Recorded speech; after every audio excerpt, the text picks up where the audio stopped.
வீரவநல்லூர் இரட்டை படுகொலையில பலியான தந்தை காளிமுத்து அப்புறம் அவருடைய 5 வயது மகனுடைய உடல்கள் ஒரு வார போராட்டத்துக்கு அப்புறமா இன்னைக்கு உறவினர்களிடம் ஒப்படைக்கப்பட்டிருக்கு. கொலை வழக்குல இதுவரைக்கும் 11 பேர் கைது செய்யப்பட்டிருக்காங்க. காவல்துறையினர் சமரச பேச்சுவார்த்தையை ஏத்துக்கிட்டு உடல்களை உறவினர்கள் வாங்கியிருக்காங்க. நம்ம சென்னையில் ஒரு அதிர்ச்சி சம்பவம் கஜலி. அதாவது மாநில கல்லூரி அந்த வாசல்லே சம்மந்தப்பட்ட மாணவரை அந்த கல்லூரி வாசலுக்கு பக்கத்திலேயே வைத்து ஓட வெட்டிய 5 பேர் கொண்ட கும்பலை போலீஸார் தீவிரமாக தேடி வராங்க.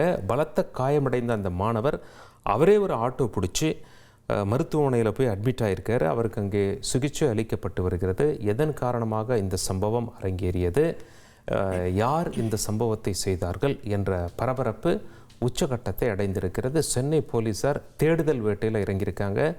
சிசிடிவி கேமராஸ், செல்போன் சிக்னல் போன்றவற்றின் உதவியோடு அவர்கள் இந்த காரியத்தில் ஈடுபட்டவர்களை தேடி வருகிறார்கள். அப்புறம் அடுத்தபடியாக இப்போ காஞ்சிபுரம் மாவட்டத்தில் விதிமீறலில் ஈடுபட்ட ஊராட்சி தலைவர்கள் நீக்கம் செய்யப்பட்டிருக்காங்க. அதை பற்றின ஒரு செய்தி தான் பார்க்குறோம். காஞ்சிபுரம் மாவட்டத்தில் ஊராட்சி நிர்வாகத்தில் விதி மீறல்களில் ஈடுபட்ட ஊராட்சி தலைவர்களையும் துணை தலைவர்களையும் பதவி நீக்கம் செஞ்சுருக்காங்க. வேண்பாக்கம், வைப்பூர் ஊராட்சிகளில் தலைவர், துணைத் தலைவர் இவங்களையும் பதவி நீக்கம் செஞ்சு மாவட்ட ஆட்சியர் உத்தரவை பிறப்பிச்சிருக்காரு.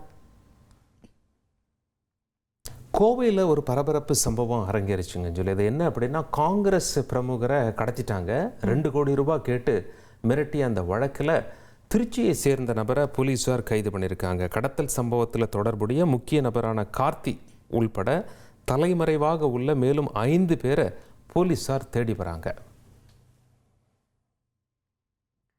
தூத்துக்குடி அனல் மின் நிலையத்தில் ஒரு தீ விபத்து ஏற்பட்டிருக்கு. அது தொடர்பான செய்தி தான் பார்க்குறோம். தூத்துக்குடி அனல் மின் நிலைய நிலக்கரி கிடங்குல ஏற்பட்ட திடீர் தீ விபத்தில் 3 கோடி ரூபாய் மதிப்பிலான நிலக்கரி எரிந்து சாம்பலாயிருக்கு. பலத்த காற்றுனால ஏற்பட்ட உராய்வு காரணமாக தான் இந்த தீ விபத்து ஏற்பட்டிருக்கலாம் அப்படின்னு முதற்கட்ட விசாரணையில தகவல் தெரிவிச்சிருக்காங்க. இனி செல்லும் இடமெல்லாம் செய்தி. தந்தி டிவியின் வாட்ஸ்அப் சேனலை ஃபாலோ பண்ணினா செல்ல இருக்கும் இடமெல்லாம் செய்தி. இதோ QR கோட் இப்பவே ஸ்கேன் பண்ணுங்க, ஃபாலோ பண்ணுங்க.